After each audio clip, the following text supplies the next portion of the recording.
Sally Ride, 1951 to 2012, was born in a picture-perfect family in California, with two hardworking parents and one sister, who went by the nickname Bear. Both girls would grow up to come out as lesbian. Sally to a successful career as a scientist, astronaut, and educator, and Bear as a minister.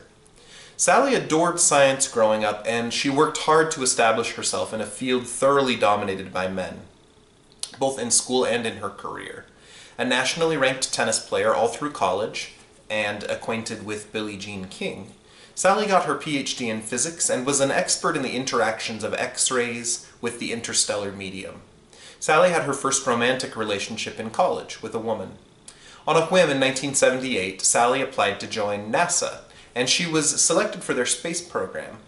After years of working tirelessly in training and development, she was selected for her first space flight and entered space in 1983 at the age of 32, setting major trends as the youngest astronaut ever to enter space, the first woman in space, and the first LGBT person in space, although she was not out publicly at the time.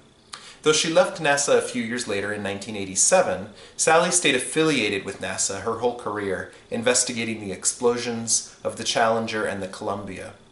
Subsequently, Sally spent decades working as a professor and researcher after leaving NASA in 1987.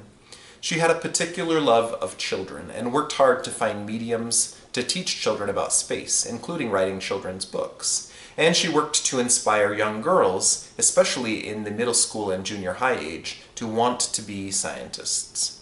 Sally married Steve Hawley, a fellow NASA astronaut, for 5 years in the 1980s, but she soon found herself in love with her college friend Tam O'Shaughnessy. She moved in with Tam and they remained together for decades, until Sally's death in 2012 of pancreatic cancer. Before her death, she stayed active in the sciences, met with politicians as advisors, including President Obama, and served as an advisor on many campaigns. After Sally's death, Tam came forward about their relationship publicly for the first time. Sally Ride has had songs written about her, has had ships named after her, and she has been posthumously awarded the Presidential Medal of Freedom.